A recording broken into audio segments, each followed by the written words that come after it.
Good morning, everybody. So today we are going to have a class on tetralogy of Fallot's intervention and follow-up. And the Tuesday we have seen tetralogy of Fallot's with medical management. So today we are going to see what are the surgical options and intervention options that we have in correction.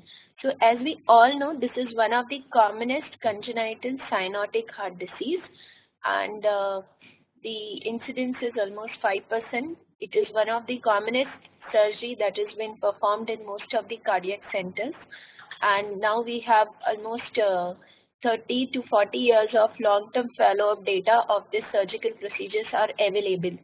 So let us look into that, what we are doing and how we are benefiting our children by doing these surgeries, and what are the other procedures are as well available for treatment. So tetralogy of Fallot's, as we all know, the definitive procedure is intracardiac repair. It involves the ventricular septal defect closure and pulmonary valve augmentation, because there will be some form of pulmonary stenosis, either infundibular, valvular, supravalvular, or branch PAs, or combination of all three of them. So relief of RVOT obstruction and ventricular septal defect essentially is the integral part of intracardiac repair. So there is an intracardiac, so there is a spectrum of tetralogy then. There is an intracardiac repair with good preservation of pulmonary valve, where pulmonary valve Z-scores are more than -3, -2 to -3. And there is another spectrum where the pulmonary valve Z-score is less than -4 and preservation of pulmonary valve is not possible. That spectrum is intracardiac repair with free pulmonary valve regurgitation and requirement of homograft or conduit, or keeping free pulmonary valve regurgitation as it is. And then there are substrate or palliative surgeries where all these procedures are not possible, where there is a possibility of additional defects, or there are coronary problems, or baby has presented in spell, or where branch pulmonary arteries are small. In all these scenarios, it is possible not to it is not possible to go ahead with the complete repair. And in all these scenarios, we have to do palliative surgeries, either BT shunt or PDS stenting or RVOT stenting, or in yesteryears, central shunt was described, depending on the institutional policy. So we'll see one by one interventions and their outcomes. So intracardiac repair was first described by on 31st of August in 1954 by Lillehi, and he and his team has performed the first operative correction of tetralogy of Fallot's. Can anybody say that who has performed first palliative procedure for tetralogy of Fallot's? Who has performed the first palliative procedure? Any clues?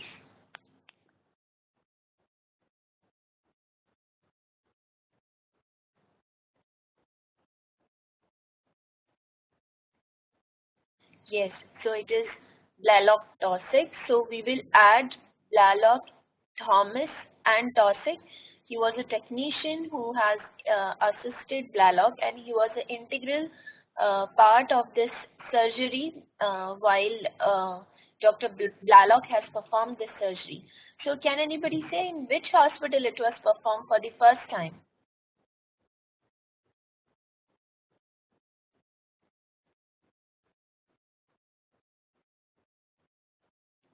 Anyone? No. John Hopkins, that's right. It was performed at John Hopkins Hospital. The first Blalock Thomas Taussig shunt was performed, and it was a classical shunt which was performed. But after that, they could not sustain. There was continuous desaturation, and they used to have. So all this patient who has undergone Blalock Thomas Taussig shunt, they continue to have desaturation in their later half of the life. So there was definitely a surgery required for rehabilitation of pulmonary arteries and connection of these pulmonary arteries to the right ventricle and closure of the ventricular septal defect. So that surgery was performed with the intention to give complete repair to the tetralogy of fallow patient so that they can have more, they can have a larger long-term better outcome than just beatition, and it was performed by Lillehi in August 31st, 1954. So, the to perform a intracardiac repair, we all know that there are certain criteria that we have to go through it. So I'll just mention them. It is basically called as low risk TOF and a high risk TOF. In a low risk TOF, there is a single large malaligned perimembranous VSD. There are good sized branch pulmonary arteries. That means that the Z-scores are more than -2, and there is no individual branch pulmonary artery stenosis. The coronaries are normal. There is no coronary crossing RVOT. There are no significant collaterals. The ventricular function is normal, and pulmonary valve is probably not hypoplastic, and it is possible to preserve pulmonary valve so that the pulmonary valve regurgitation can be avoided by transannular patch. So this is called as, if this substrate is available, it is called as a low risk TOF operating this patient. And definitely there is one more criteria, that is age. There are various studies which says that the age more than 6 years or age more than 4 years, they are possible to go on to develop some amount of ventricular dysfunction. The right ventricular anatomy may not come, physiology may not return to the normal size, and they are substrate for ventricular tachycardias in future, and risk of sudden cardiac death as well was described in higher incidence in age less than 6 years. So age is also one of the criteria. So we will see one of the ideal case. I hope it is visible. So this is the single large ventricular septal defect is seen in this patient, and then there is only infundibular obstruction. I would like to show this picture. This is long axis, and then when we turn to short axis view, then there is predominantly infundibular obstruction and not the valvular obstruction. So we'll just see that picture with good size of branch pulmonary arteries. So we can see here that the pulmonary valve, which is superiorly placed, is quite good of annular size, and branch PAs are of good size. MPA is of good size. So this is also seen in a color.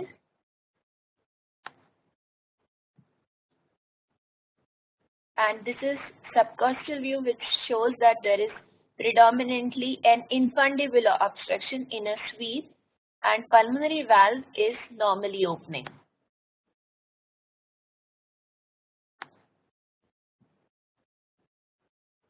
Yeah, so here is a pulmonary valve which opens quite normally, and preservation of pulmonary valve is possible in these kind of substrate. So this is showing in color that there is a, I will just go back to see, yeah, so this is infundibular obstruction, and valvular obstruction is not significant. So infundibular obstruction isolated is present in 20 to 30% of cases, and all these substrate are amenable for VSD closure and RVOT resection isolation, and pulmonary valve can be spared after inspecting intraoperatively. Now this is one more case where branch PAs are of good size. The valve is hypoplastic, but what is the problem in this? What is the problem in this?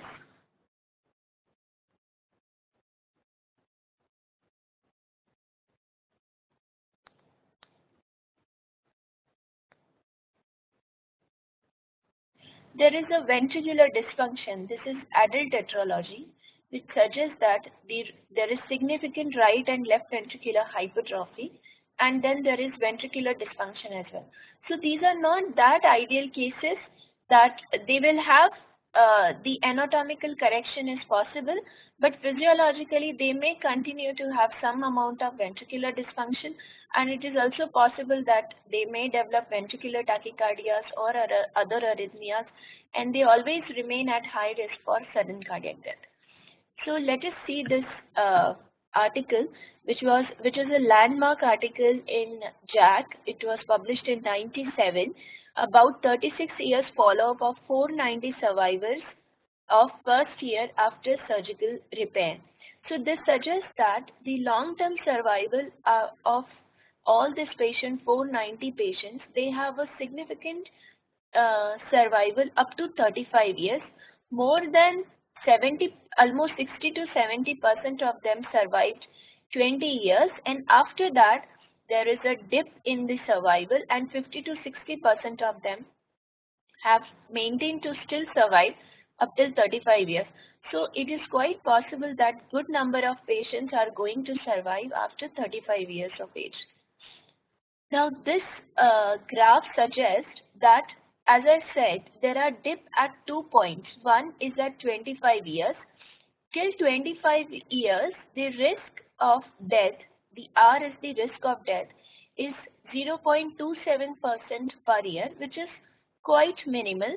But after 25 years, it increases significantly. The p-value goes to less than 0.05, and it increases significantly up to 1%, close to 1%, that is 0.94% per year after 25 years of age.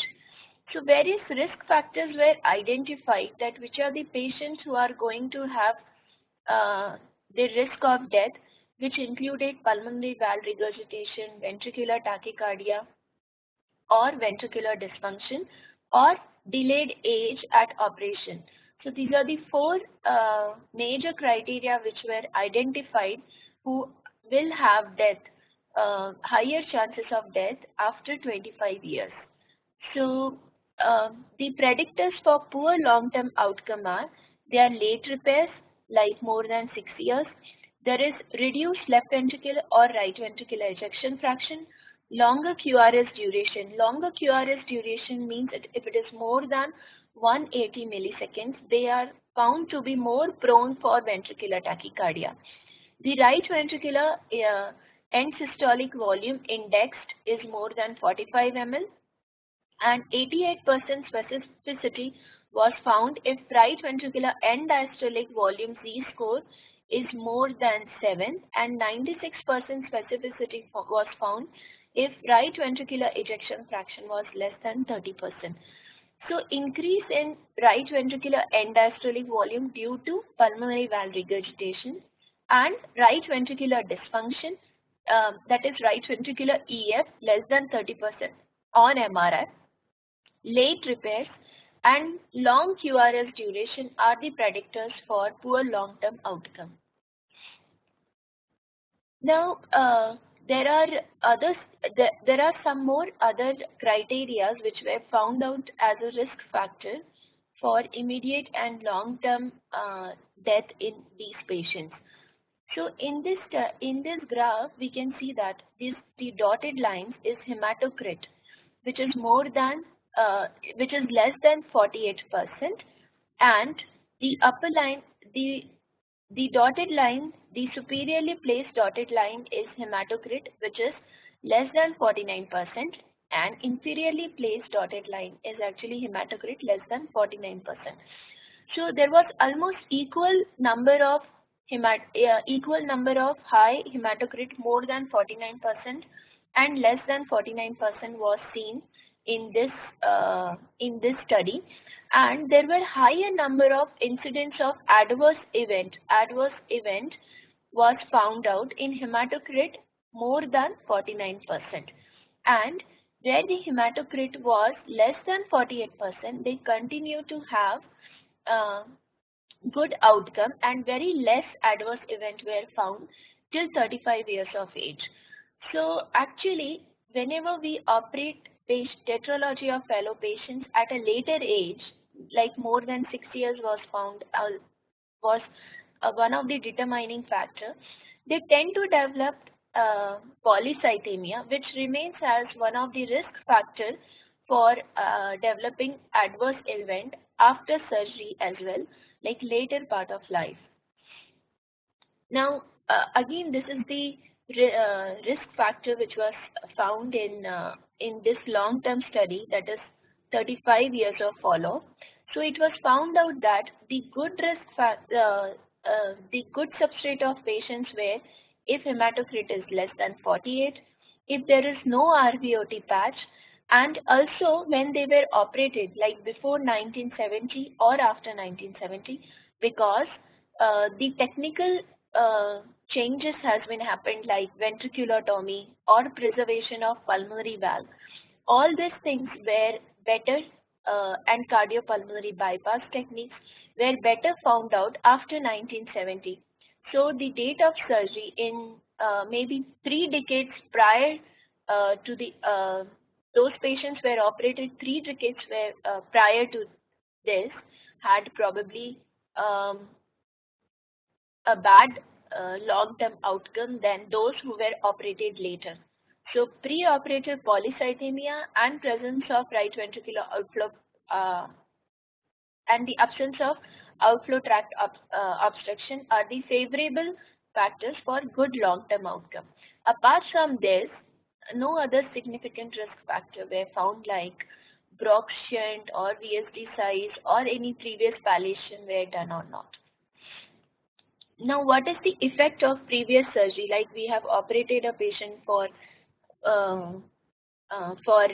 like Blalock-Thomas Taussig shunt was suppose it's been performed. Then what is the effect of this previous surgery on a recent surgery? So what happens that with Blalock-Thomas Taussig shunt, there is a possibility of distortion of the pulmonary arteries, and that may lead to the immediate morbidity or mortality in tetralogy operation, that is intracardiac repair. But long-term follow-up, 35 years follow-up, there was no significant change. Like survival was 90% in compared to 83.3% in the non-palliated group. So long-term survival doesn't change significantly if the previous surgery is performed. But immediate surgery has got an effect, like there is a higher mortality during first post-operative period, that is 80% versus 70% in non-palliative group because of pulmonary artery stenosis or bleeding related issues. Now, what is the effect of systolic right ventricle and left ventricular ratio? We all know that surgeons state this oftenly intraoperatively after coming off bypass and before closure of the chest, to confirm that the right ventricle is enough decompressed and there is no significant right ventricular outflow tract obstruction, because even moderate amount of right ventricular outflow tract obstruction may not be well taken if the VSD is also closed. So patients with increased RV ratio more than 0.5, that is 50%, have considerable higher mortality risk within first year of life, because right ventricle is under systolic pressure and VSD is also closed now. And it is independent of transannular patch, whether we have put TAP or not. The long-term follow-up again is not affected significantly, but immediately they may have effect of RV of mortality. In fact, those who have RV-LV ratio more than 7 has almost similar outcome, long-term 35 years survival rate than that of the less RV-LV ratio patients. Now, effect of right ventricular outflow tract, we all know that wherever the pulmonary valve is not preserved, they will tend to develop pulmonary valve regurgitation. So again, RVOT patch does not have the need of RVOT patch has got perioperative and significantly worse first year mortality, and definitely the long-term survival was impaired by patch independent of its location. Like some surgeons tend to put it only in the RVOT, some put the patch across pulmonary valve, that is called as transannular patch, and some of them extend the transannular patch up to the bifurcation where there is a main pulmonary artery or supravalvular stenosis is also noted.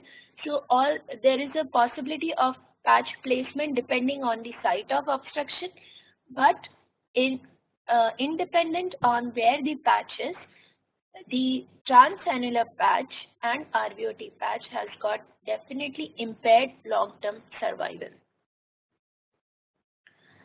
Now, what is the comparison of low-risk TOF than the normal population? So, low-risk TOF are the patients who has got absence of perioperative polycythemia. This was considered as one of the very important criteria, and those who does not require outflow tract, there is no outflow tract, the pulmonary arteries are good size. So all this population, there is no significant difference was found than the normal population. So low risk TOF, that is without free PR and who does not have perioperative polycythemia, have normal ventricular function, they almost have got normal life survival just like any other normal individual. Now this was all the follow-up of the intracardiac repair. There is one more aspect of the risk factor, why we are so much considering the follow-up of intracardiac repair is because we have noticed that the the risk of sudden cardiac death increases after 25 years. That is almost 1%. It increases up to 1%. So what are the risk factors? So if they are at basically risk for ventricular tachycardias. And what are the patients who tend to develop ventricular tachycardia? So these are the patients who has got long QRS duration or who has got pulmonary valve regurgitation, QRS duration more than 180 milliseconds, those patients who are operated at a later age, more than 6 years, and who has got right ventricular ejection fraction less than 30%, and definitely if the right ventricular and diastolic volume which is going more than 7 of Z-scores. So these are the risk factors for development of ventricular tachycardia and sudden cardiac death. Now there are some palliative procedures like BT shunt or RVOT stenting or PDA stenting. So here I am going to describe about some of a relatively new technique, that is right ventricular outflow tract stenting, which is done as a palliative procedure to augment pulmonary blood flow in a spelling child who is not responding to medical management, or where the branch pulmonary arteries are small, or patient has got significant non-cardiac issues like renal dysfunction, neurological issues, where he cannot be taken up for intracardiac repair, and a palliative or a bailout procedure is required to tide over the time. So I'll just describe about this procedure. Now in this autopsy picture, we can see that this is the pulmonary valve and below is the right ventricular outflow tract. And basically this area which becomes stenosed, that is the pulmonary valve and septal parietal band, that is os infundibular obstruction. As we can see here that the pulmonary trunk is also small, the pulmonary valve is also hypoplastic, and there is a severe infundibular stenosis which is demonstrated here, and a narrow infundibulum is seen, and this is a conal septum, this is aorta. Significantly hypertrophied right ventricle is seen here. So what we do in this procedure is actually we put a stent across the right ventricular outflow tract so that this obstructed area is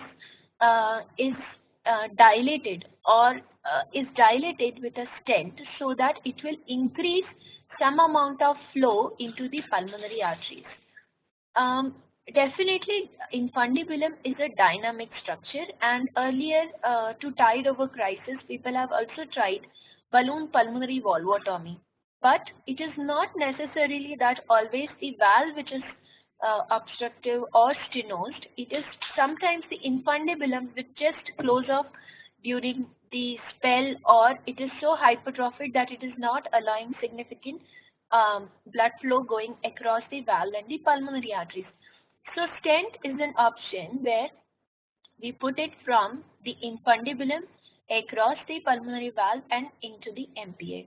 So this is what we intend to position the stent in such a way that it has got control at 3 points, that is the os infundibulum area, septoparietal band, then there is a pulmonary area, and then some amount of stability by the main pulmonary artery as well.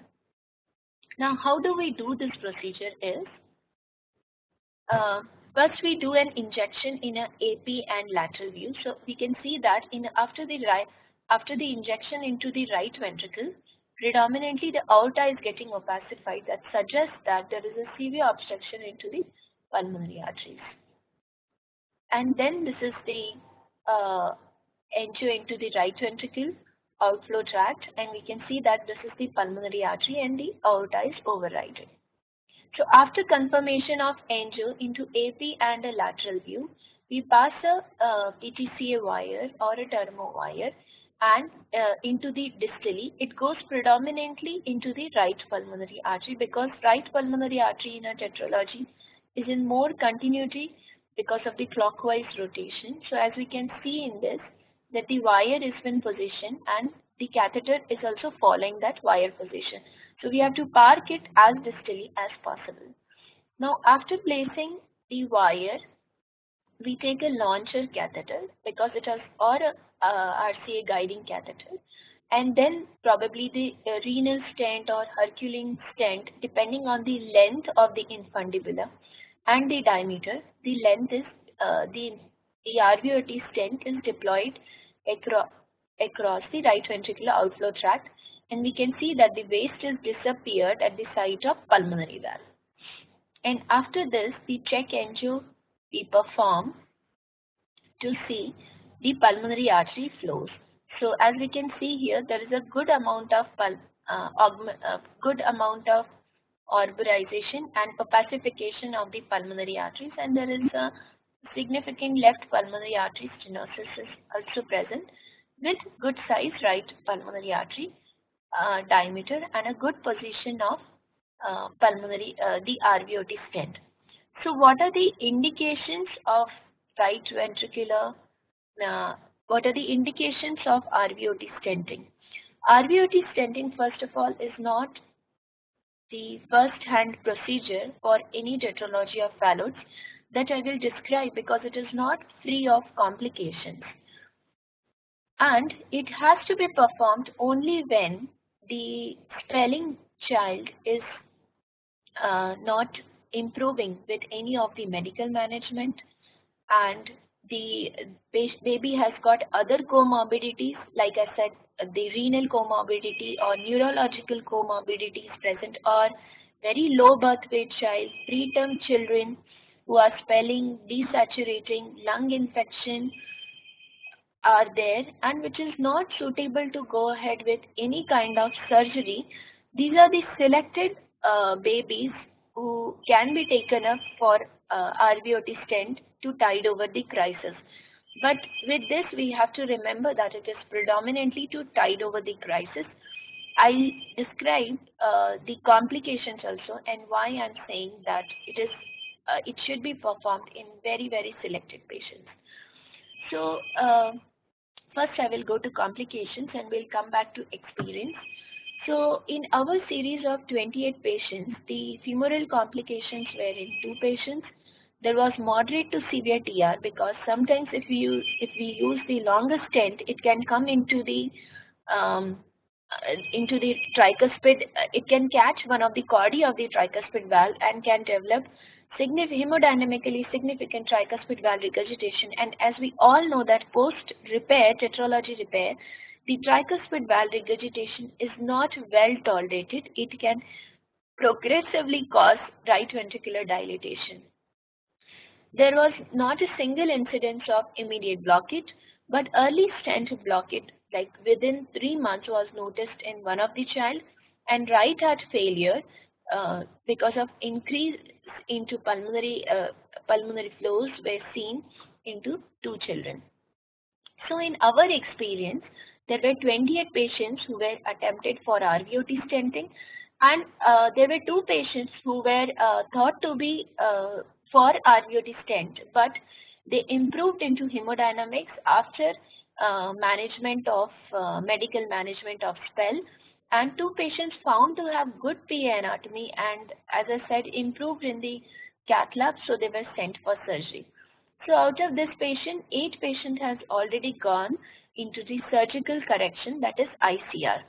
Now surgical correction is not easy with tetralogy with RVOT stent. So this is the one message that I definitely want to convey to all of you, that once we have placed the RVOT stent, significant or serious endothelium which grows into this stent, and stent gets buried into the right ventricular outflow tract, and it is not easy to remove this stent, and most of the surgeons find it difficult to remove the stent. The stent cannot come as an intact, it has to be removed in piecemeal, and rarely sometimes it cannot be removed at all. In all these scenarios, the double barrel RVOT has to be formed, that is a homograft or a conduit has to be placed to augment the right ventricular outflow tract while performing final or definitive surgery, that is intracardiac repair. And once we have placed the stent, the transannular patch becomes mandatory, and then it will form either free pulmonary regurgitation, or it will form, or we have to put an artificial valve, or we have to put a homograft depending on the institutional policy. And during aggressive removal of the stent, it is possible that coronaries can also be damaged, because posteriorly there is the coronary which runs from the aorta, and when we are trying to remove this stent from the RVOT, because as I said, it gets buried into the infundibulum due to dense endothelization, rarely there is a chance of damage to coronaries as well, which can be a graded complication. And as I said, if it has already developed tricuspid valve regurgitation like caudal entrapment, then again repair of that tricuspid valve is also becomes a challenging issue. So as I said, it is a bailout procedure. So it's a bailout procedure and not a first procedure or a first intervention of a choice in tetralogy of Fallot's. But whenever there is a sick child associated with comorbidities not suitable for intracardiac repair, then just to buy some time and to improve the baby temporarily, we can go ahead with this procedure. Now, what happens to the pulmonary artery growth? Because as I said, that these babies are the sick babies, and sometimes they have got hypoplastic pulmonary arteries. So what happens to them is there will be significant improvement into the pulmonary artery sizes, but later on this is the starting point when the intervention is done, and then there is a time where there is a significant improvement in pulmonary artery sizes happens, but after that there is a stasis. That means the pulmonary artery sizes doesn't grow because there is a fixed obstruction at the RVOT that we have put a stent, and baby is growing, but the flow across the pulmonary valve is not growing because there is a fixed stent now. So PA are not going to increase beyond certain time, and they develop a stasis that time that there is a fixed PA growth, and then it starts declining for that body surface area. Not like the size will come down, but there will be a body surface area of the child is improving, but the PA sizes are not improving. So this is the best time, the initial time we have to operate them probably within 3 months of RVOT stent when PAs are growth, and this is a crucial time. If we wait too much, then there is a complete endothelialization, and maintaining or recruiting the native RVOT becomes difficult after 3 months of time. So we have to operate them earlier after RVOT stenting. So the issues we have discussed, and now we are going to discuss some of the issues with once we have operated the patients of tetralogy of Fallot. They may have, we discussed these points, like they may develop pulmonary valve regurgitation, or they may develop branch PA stenosis. So these pulmonary artery stenosis augmentation or the pulmonary valve replacement is required in some of the selected patients, and we are going to see that what are the criteria for that and how we do it. So first we'll go ahead with the branch pulmonary artery stenting and what are the indications for that. So branch pulmonary stenosis commonly happens on the left pulmonary artery side. So any one of them you want to give a cause that why it happens on the left side commonly?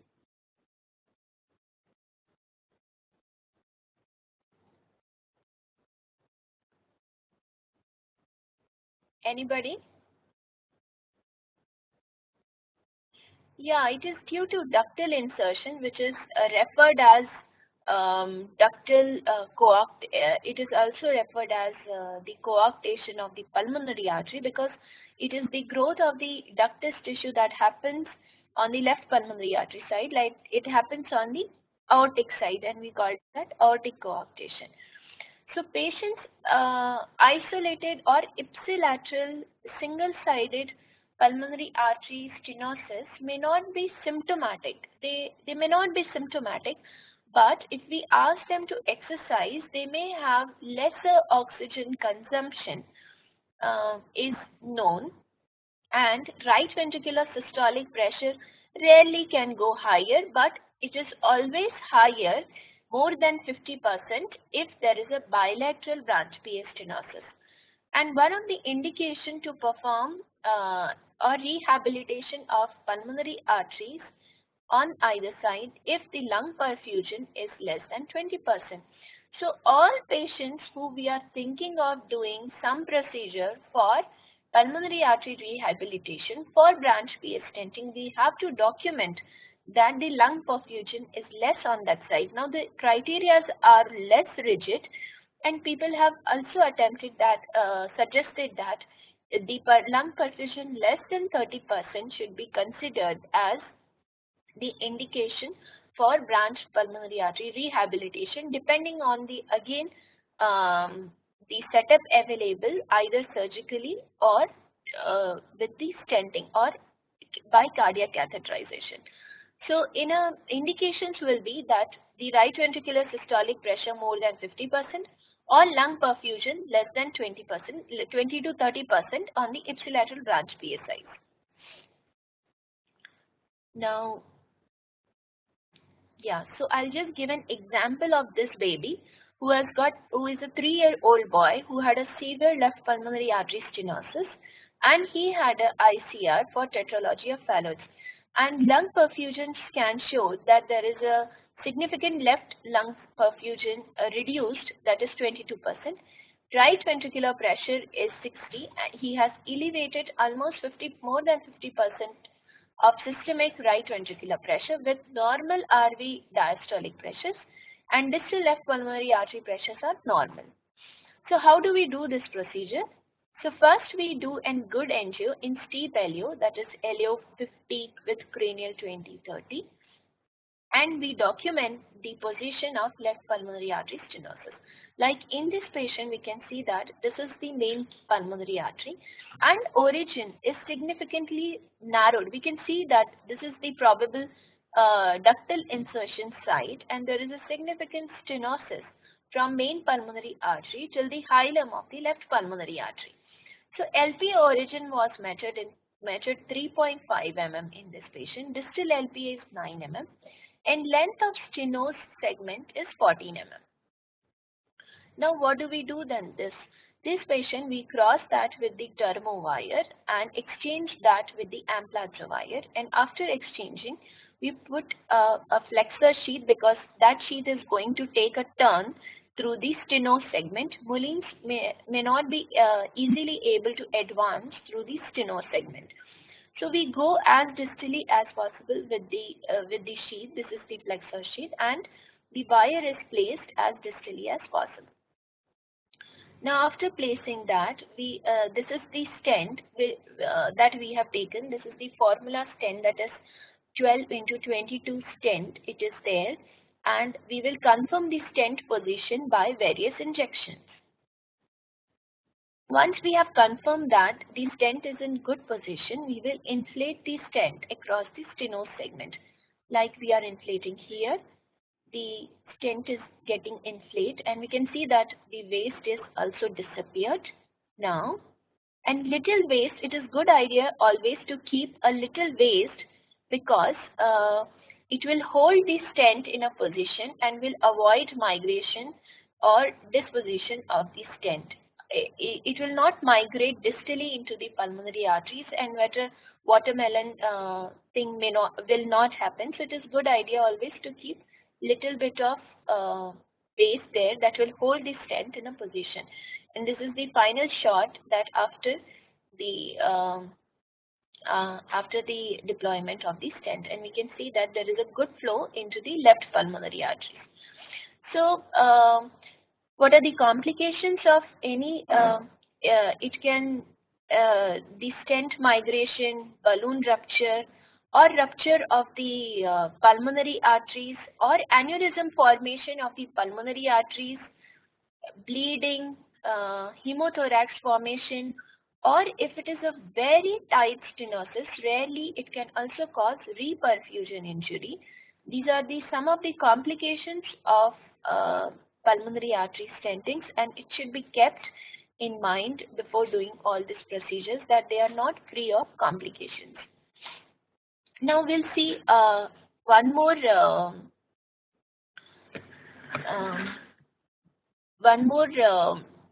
procedure that follow-up tetralogy of Fallot's may require, that is pulmonary valve replacement. As we all know that almost wherever the pulmonary valve is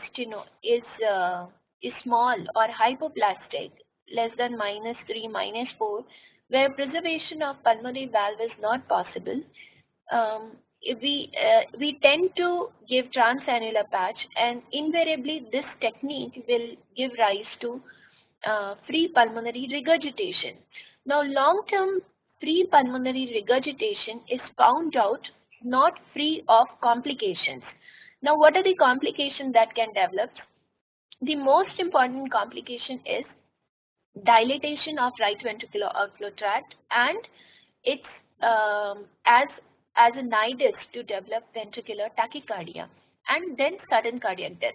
So that's why all this pulmonary valve replacement or repair or removal of pulmonary valve regurgitation has come into the picture, because these patients are prone to develop ventricular tachycardias and sudden death after certain period. Now should we do replacement for all the patients? It is not like that, and we will come to know the follow-up data of pulmonary valve replacement, that what actually we improve in after replacement in them. So since we know that the replacing pulmonary valve is first of all is a technically challenging procedure, is a costly procedure, and particular age and weight is required to perform these kind of procedures. For replacement, the JIVA has come up with the criteria depending on the literature available and various follow-up data. So, according to Jiva criteria, asymptomatic patients with 2 or more following criteria can fit for the pulmonary valve replacement. So, these criteria are the common or the most important criteria is right ventricular end diastolic volume, that is indexed, that is more than 150 ml per meter square, or Z-score of +4. Earlier, this was 160, but now it has come to 150 ml per meter square. This is the recent guideline, again published in JAC 2013. RV and LV end diastolic volume ratio more than 2, that is the right ventricular volume is 2 times the left ventricular volume. RV end systolic volume index is 80 ml per meter square. RVEF is less than 47%. These are all volumes by MRI.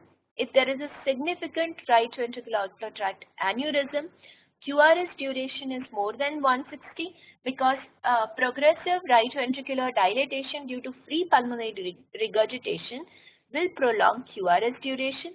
There is a sustained tachycardia which is supposed to be related to the right heart volume, and other abnormalities as well, like obstruction with RV-LV ratio more than 70, severe branch PA stenosis which is not amenable for transcatheter therapy, or a residual ASD VSDs with cubic case 1.5 and a severe aortic valve regurgitation. So these are the additional criteria. So out of all this, if any two of criteria are present, then that patient should is a candidate for pulmonary valve replacement because he is at now high risk for developing adverse events. Now, symptomatic patients with one of these initial criteria that we have discussed, and they may have symptoms as follows. So, if patient is asymptomatic, we can have one criteria only that we have all listed, and symptoms are like exercise intolerance or 70 or after exercising we have documented oxygen consumption that is 70% of predicted. Signs and symptoms of heart failure are present. Patient is in NYHA class 2, class 3, and syncope, which is attribute or symptoms or syncope, which is attributable to arrhythmias. These are the criteria. These are the symptoms criteria in patients with free PR after TOF repair. Now, some of the additional considerations are thought to be pregnancy, but again, this is the risk of pregnancy with pulmonary valve regurgitation and after repair or replacement of pulmonary valve, avoiding of this regurgitation is not well studied, but this has been thought or this has been proposed. A pre-pregnancy state with severe PR with right ventricular dilatation probably is also a candidate for pulmonary valve replacement, but I must say that this point is not studied, that what is the effect of free PR, and those patients who had free PR has undergone pulmonary valve replacement, and now what is the outcome of pregnancy, either maternal adverse outcome or neonatal outcomes. Now, we'll just go ahead with one example. This is a 19-year-old lady who had intracardiac repair in 1908. She is dyspnea on exertion class 2. A QRS duration is 120 and she had free PR and RV dilatation on echo. So PR fraction is 52%. PR fraction more than 25% along with that all Jiva criteria is considered as indication for pulmonary valve replacement. PR fraction 25 suggests that there is a severe pulmonary valve regurgitation. So here had a significant pulmonary regurgitation, EDV more than 159, ESV 86. So she had almost all the more than 3 points fitting into the for requirement of pulmonary valve replacement. Now we can see here that right ventricle is quite dilated here, and the right ventricular size was 39 mm and a narrow segment was 31 mm. So what we did is in lateral with a pigtail catheter, the angio is performed, which showed that there is a free pulmonary valve regurgitation. It is also performed in RO view, which is showing that there is a free pulmonary valve regurgitation and good right pulmonary artery. Then after this, there is a balloon which is placed across the right ventricular outflow tract, and sizing, this is a sizing balloon, and sizing was checked in lateral and in RO view. So the narrowest segment was 32 mm here at the site of pulmonary valve. Now a venous valve was placed after the ambulatory wire was crossed across the RVOT, and it was parked distally into the right pulmonary artery. And this is the venous valve of 36 mm size. This is the very large valve, probably the largest valve, is been placed across the right ventricular outflow tract. And here the unsheathing of the venous valve has been done. Just the unsheathing is been performed. And after that, this is the unsheathing which is completely performed. Then there is a pigtail catheter into the pulmonary artery, and after the angio, which suggests that no more blood is coming back into the right ventricle, which suggests that this is a good placement of the valve, the venous valve, with complete devoid of pulmonary valve regurgitation. So this has been checked into 2 views, and now this patient is completely free of pulmonary regurgitation. We can see that the valve movement as well is very nicely seen here. This is the valve, and there is no more blood which is coming back into the right ventricle like we have seen in the earlier angios. Now, this was the patient who has what in our hospital has undergone pulmonary valve replacement. But really, what happens to them? Do they really improve, and are we justifying doing this?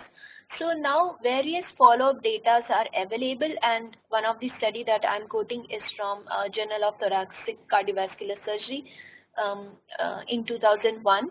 So they suggested, they have studied almost 190 patients, and pre-procedure 76 patients were in NYHA class 3 and 4, and post-procedure 97% who were surviving were in class 1 to 2.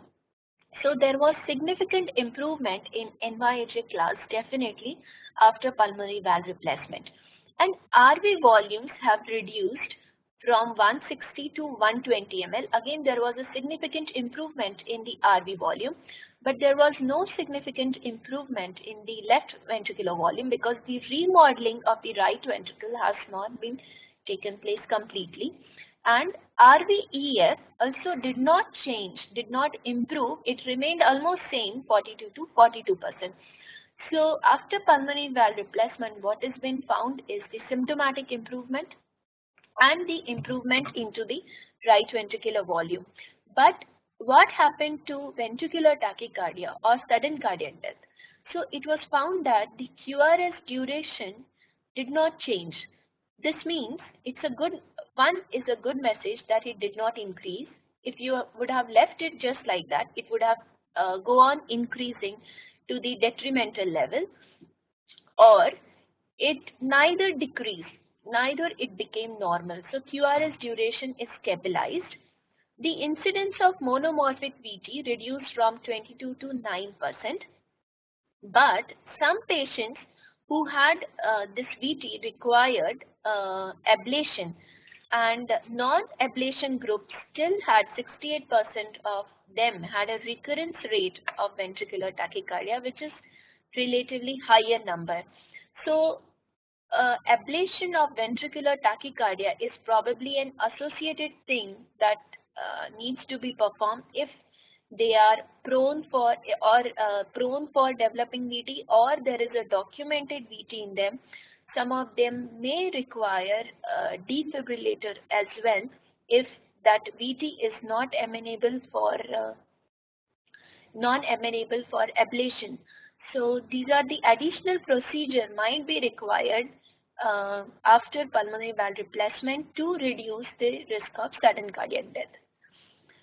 So pulmonary valve replacement is not free of any risk. It's not like it's a very safe and non-risky procedure. The mortality is documented. It is 1 to 2% mortality is known. There is a possibility of migration of the stent. That is also one of the migration of the valve into the either into the branch pulmonary arteries, or there is a possibility of rupture of the rupture of the RVOT or the main pulmonary arteries, or risk of bleeding. These are the risks known with pulmonary valve replacement, and it is not free of mortality. And in this study also, it has been mentioned that 97% patients survived and there was 3% of mortality. So, in conclusion, post-tetralogy of palates required regular follow-up. It is not probably it is a form of good palliative procedure, I would say, because they require a continuous follow-up. And if there has been a free PR, then probably they require a meticulous regular follow-up in form of ECG and 2D echo to see for branch PA stenosis, RVOT dilatation, right ventricular function by indirect methods, whether they are developing right ventricular outflow tract aneurysm, development of tricuspid regurgitation, and if there is a progressively increasing in ECG. Along with this, we should also ask every time to this patient whether they are having any tachyarrhythmias or dyspnea on exertion, and MRI should be performed as and when indicated when the dilatation is present. And treatment of additional defects, like if there is an additional ventricular septal defect or collaterals, or if there is a free PR and patient is fitting into the criteria of pulmonary valve replacement, then all this extra procedure need to be performed in the follow-up of ICR or follow-up of surgery of tetralogy of Fallot's. So I thank you all for your patient listening, and if there are any questions, and I'm happy to answer.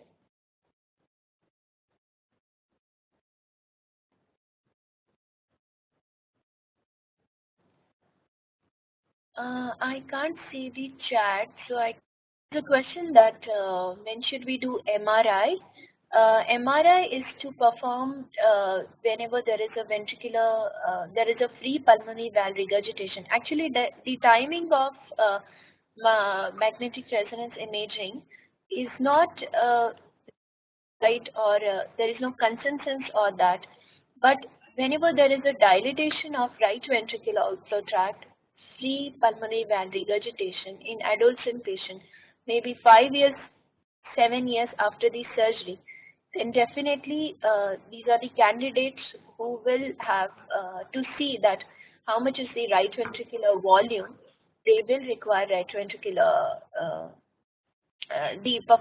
to check the right ventricular volumes. We have to do MRI, but timing is not specified that how frequently, like 5 years or 7 years. Maybe I need to check on that.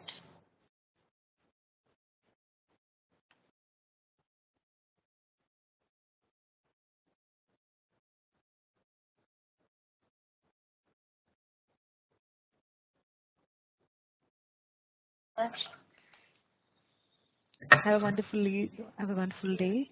Have a good day to all. Thank you for joining. Thank Bye. you. Kavita? Yes, doctor. Yeah.